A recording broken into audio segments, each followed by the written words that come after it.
Hey people, how's it going? My name is Stephen and I have been asked to do this blog short video for ARW now. I was asked, well, I want to thank Jonathan and Trevor for asking me to do it. They run a Facebook Liverpool ticket page called I Need Liverpool FC Tickets, huge success, and they just asked me to do a short video on a couple of subjects related to Liverpool.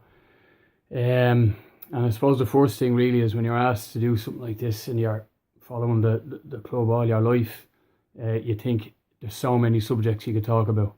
There's so many things you could discuss and share different opinions about the club. But so for me, I've just picked out a couple of things I'd like to talk about today. One of them we've probably seen a lot on the videos that ARW have done, and it's about transfers. The reason I'm picking that is because I just look on things a little bit differently when it comes to transfers. I certainly don't panic. I don't read into a lot of what the papers say because most of the time it's rubbish. I think sometimes when you're linked with players as well, it can be something that their agent put out there. There's a lot of stuff goes on in this silly season now, and the season's over and transfers are happening. It's a bit mad, but I'd like to. Unfortunately, the Virgil van Dijk situation is something that I looked at and I felt very let down. You know, a bit browned off it, to be honest with you, because if we speak about the position, first of all, we really need.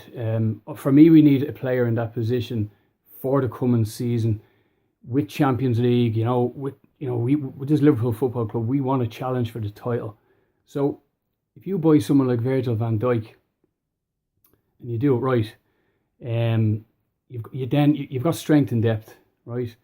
One of the biggest things a club like Liverpool needs, if you want to challenge for titles, for Champions League, whatever it may be, but one of the biggest things you need is strength and depth. And for example, last season you had Matip and Lovren. When they played together, I thought they were fantastic. They only lost one game, and I remember that game. Both of them had been kind of coming back from injury, and they did look a little bit rusty in that game. I can't remember who it was against, but they only lost one game and they played together. So for me, in the centre half position, which got a lot of criticism from a lot of people last year, the defence in general, for me, buying someone like Virgil van Dijk, it puts pressure on the current players that are there, and it gives us strength and depth. So to say you're playing games, Wednesday night, Tuesday night, come Saturday and Sunday, that you call under the players. So for example, if you've got Matip and Lovren playing on a Saturday, you can change that on the Wednesday, give one of them a rest, and you bring in someone like Virgil van Dijk or whoever we go and buy. So it was a little bit disappointing because I'm a big fan of Van Dijk. I loved seeing him at the club. I think he would have been absolutely ideal, to be honest. It worries me a little bit the way everything goes on is about fees, right? So if I see Liverpool chasing a certain player, I don't look at the fee. I actually couldn't care less about the fee, to be quite honest with you. I look at the player and I think to myself, okay, is he good enough? Is he what Liverpool Football Club are looking for? Is it what the manager's looking for? Which obviously we don't know, but obviously you're not in the manager's mind. But if it's someone with a little bit of quality, and Van Dijk has got a lot of quality.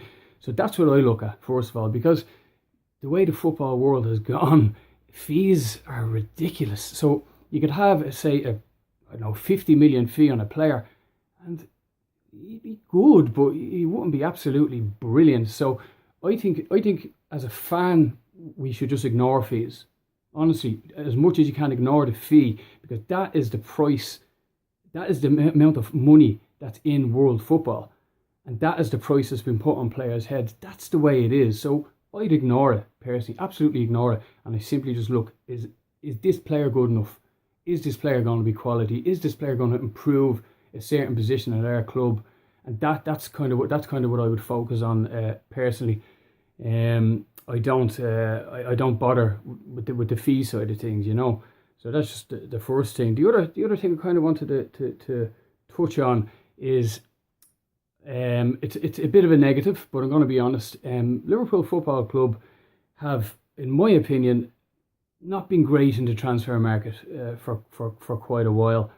I think we obviously had a massive transitional period. The whole Gillette and Hicks period was a disaster, and the new owners had to come in and kind of settle the ship, which they did, and that was absolutely necessary. And I give them credit for what they've done there. So, with regards to the transfer side of things, then. Liverpool, for me, they just haven't been great in the transfer market over the years. So when I heard that the Virgil van Dijk deal had fallen through, or there was trouble, or you don't know what to believe. But obviously, to say there was an approach made that wasn't done through the right channels or whatever it may be, that didn't surprise me. It didn't surprise me at all, because I do worry about Liverpool in the transfer market. I've got to be honest. I do worry about it. I think they are a little bit trying to buy on the cheap, and I think if you want to strengthen your squad to challenge for titles, to challenge for Champions League, and that, you have to spend. That's the reality of world football. It's not ideal. I'm personally a big fan of youth development. I'd rather see youth players coming through. I'd rather see a cap on wages. I'd rather see a cap on transfer fees. I'd rather see everything. But the current way world football is that you've got to pay big to get real quality. So Liverpool Football Club are one of the top clubs in the world. We want to challenge for the Premier League. We've got Champions League next year. We want to win the Champions League. None of this go far. And if you're in these competitions, go win them. That's the club that we are. So none of us know. It doesn't matter what's written in the paper. It doesn't matter what you read online or Twitter or any of them. None of us know exactly what went on there. We can get some information that kind of flows through, and we might get a lot of the information, but there's so much goes on in the background that you don't hear about, that you don't know about, and that's why it's again something I try and go, okay, look, I look at the very simple side of it. We wanted Van Dijk, something went wrong. Probably their approach, whatever it may be, and now it looks like we're not going to get him. And that's it, because there's no point whinging about it, there's no point crying about it, there's no point, going on and expressing your opinion on social media. It's pointless, it's absolutely pointless. But I'm getting off the subject there a little bit, because at the end of the day, it didn't surprise me, because, again, I worry about Liverpool in the transfer market trying to buy in the cheap a little bit. I don't want them being a club that just spends huge money ridiculously. But I would love that they have no problem spending the money if it means getting a quality player that's going to fit into our squad for the season ahead. So I wasn't really surprised at that, to be quite honest with you. I hate the fact that I have to talk about that and say that, but that's the truth. I worry about them. The Salah situation, yeah, Salah's a good player. I think he'd be very good for Liverpool. Whether he'd set the world alight, I don't really know. Only it's like everything, it's only when he comes to the club and you see him playing, then that's you make the judgment on him then from a footballing point of view, and not before that. So if Liverpool if we get him and we spend 40 or 50 million, I'll kind of, you look at him then when he plays, not the first game, the second game, after a few games in, a good few games in, let him settle into the club, because some players just take a little bit longer to settle or whatever. So again, I won't be looking at the fee there. I just hope if we do buy Salah or whoever else the club is out looking at, clubs, for me, they should be, people sometimes ask you the question, well, who would you like to buy? Who out there would you like to get? And we can all think of a name, but at the end of the day, you've got to hope that the club is scouting world football, looking for these players, a little bit like how we got Suarez. There wasn't an awful lot of clubs hunting around looking for Louis. And we got him, and he's one of the best players in the world, so things like that, you hope something like that happens. But all in all, with regards to the season then, and I mean next season, in my opinion, I think we need to strengthen in centre half for strength and depth.